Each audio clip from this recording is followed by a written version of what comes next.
Paman Sencaki wis tak polo, wis tak ajar lah kok maju. Ayo, yen pancen wani ayo nono kridane Sencaki. Edian.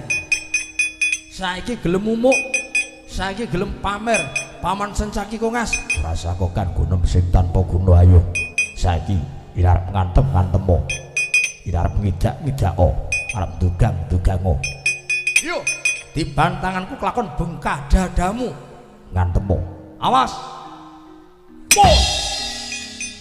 Siji. Mati kowe. Po. Loro. Modar 10.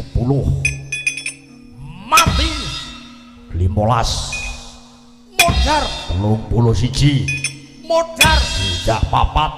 mati 100 loro. modar 350. wong perang kok ngitungi Sak karepku lambene mungsuh aja diatur.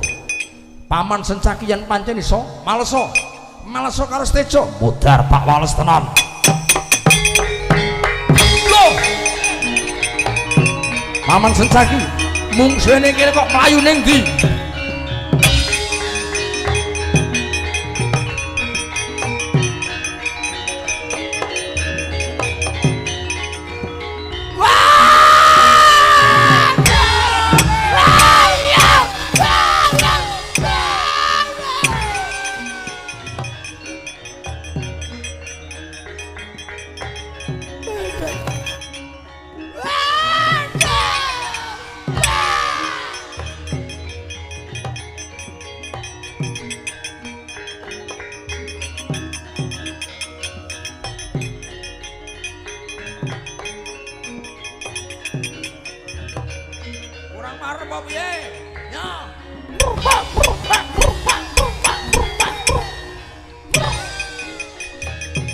kandel cepat cangkemmu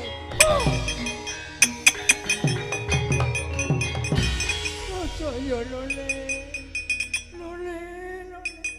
di pantai sing nguni sampean teng pundi kok ya meneng mawon sing sampean teng pundi kocoke kok ngene kocoke sampean teng pundi sih weh Sencaki ora gelem mundur mudhar ayo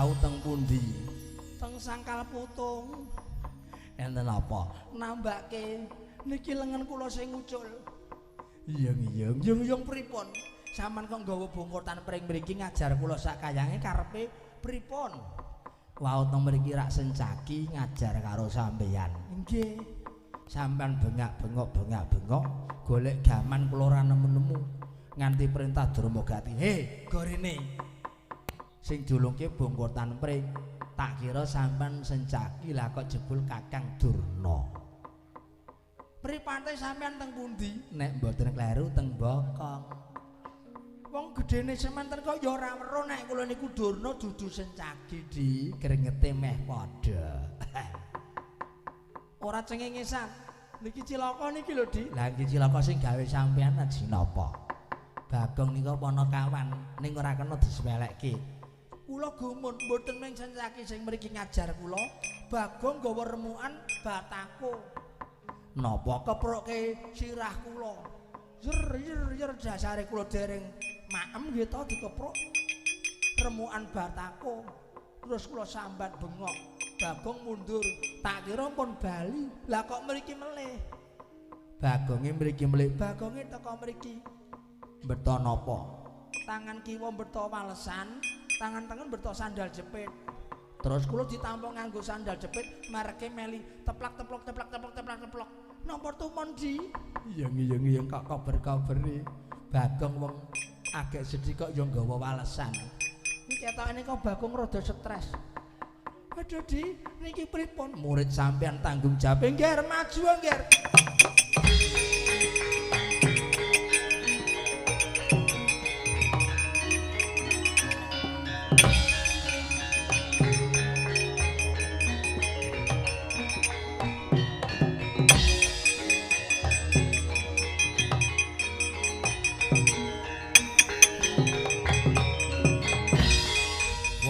jempol bareng sesak gempo. Senopati ning wong Dwarawati aku Sencaki sapa? Raja Sabrang, aku Prabu Durgamapati. Kowe mbelani Panakawan Bagong mungsuhi aku. Kowe dadi kliliping bapa Penemban Durna. Yen ya arep apa? Mamah kupingmu kowe.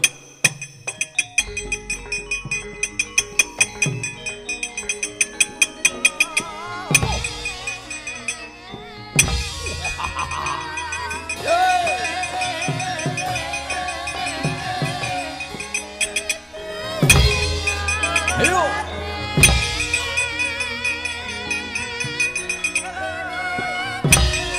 Ora krasa.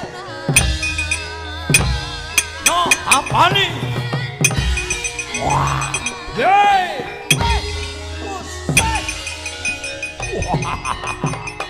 Yeay.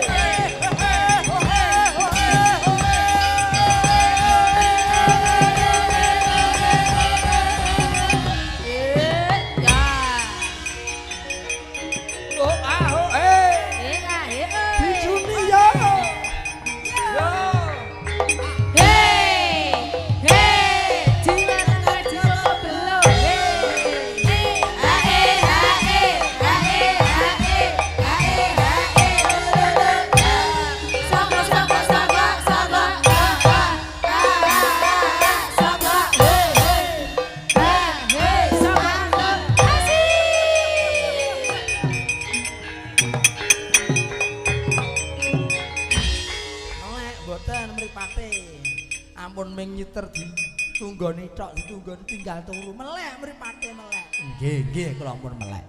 Nek mboten melek tak kei rokok seler dimpake isin mboten. Mboten. Saniki pripun? Lakone pripun Sencaki pun mudyar. Mungsuh murid kula Angger Durgamapati dicokot jungkel getak kontal. Sencaki pun mudyar, Sencaki pun digetak mlayu di. Iya. Sampan duweni murid pengpengan ampuh nika murid kula Angger Durgamapati. Dereng patihe jenenge Durgamayaksa. Tumenggunge jenenge tumenggung sabu-sabu. Iya kak ya werna-werna mawon. Pundi pokoke sakniki ngeten. Minangka kagem pathokan sing ngalang-alangi putu kula Seteja gayuh wayu utamane Gatotkaca wajib disirnake. Sing belani Gatotkaca pateni di.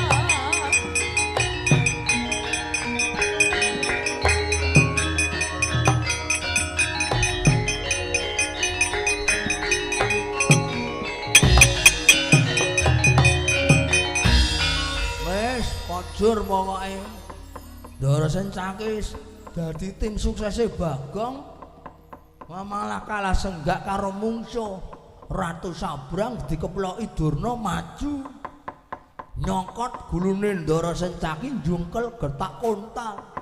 Duh, iki nek tak tunggoni nganti sesuk jam 4 tetep ora rampung lakone. Cetha iki Jaya Kresna wis menceng. Semune wis ora duwe iman meneh. Sebab tegel karo Bapak Semar, tegel karo pepundhenku Ndara-ndaraku para Pandhawa. Wis tak bali wae. Tak matur karo Ndara Janaka, matur karo Gareng Petruk. Truk, murung ora entuk gawe, Truk.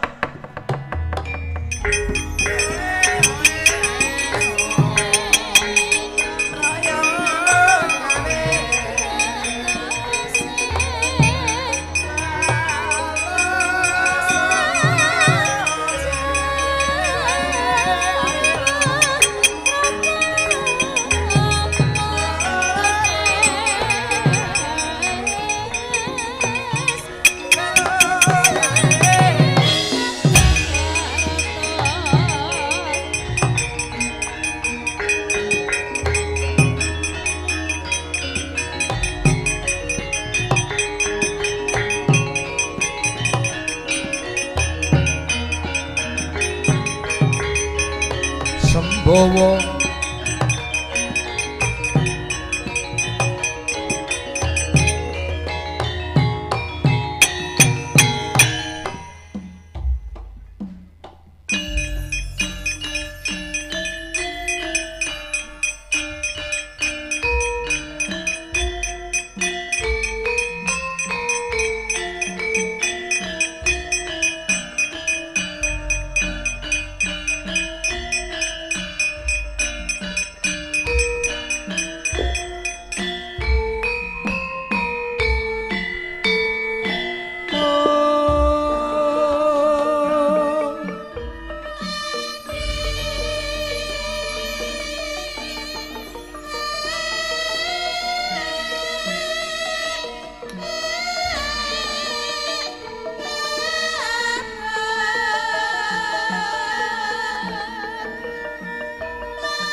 Siap ngangene kalanggonan gelar tanda muncar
minangka sambeding carita katingal gunung kendheng gegandhengan gantane kaya ginaris urut lenggak-lenggok biru maya lelungidan lam-lamen mega pethak ingkang amayungi nenggih ing imbanging gunung ing ngriku wonten kukus kumendheng angganda menyan ratus garu rasa mala tetela ing ngriku asramaning para brahmana ingkang nedya mangasrama nenggih menika warnanipun pertapan Kendali Sada swasana katingal tata titi lan tentrem gesangipun para cantrik guyub rukun manunggal tetunggalan ingkang kepareng hangrenggani jroning pertapan nenggih sang kapiwara Resi Mayangkara ya Resi Anoman Raden Senggana Maruti Prabancana Rama Daya Dayapati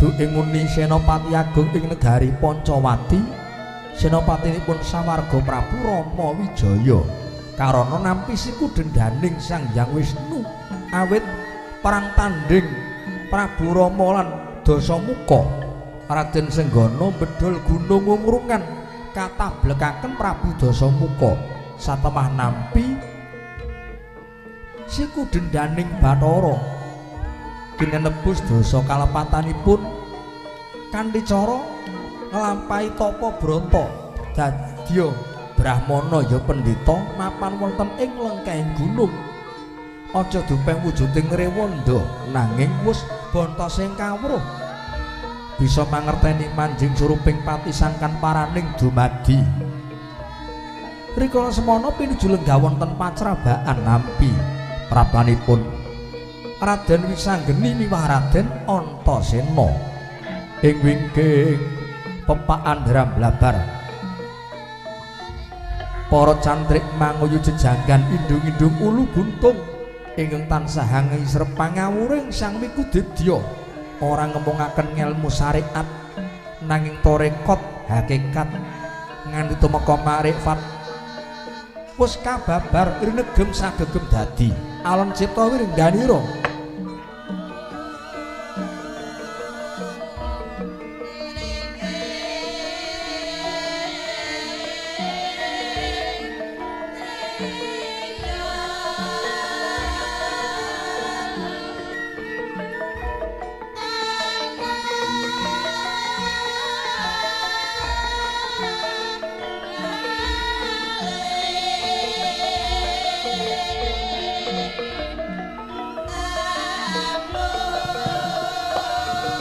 Ooh.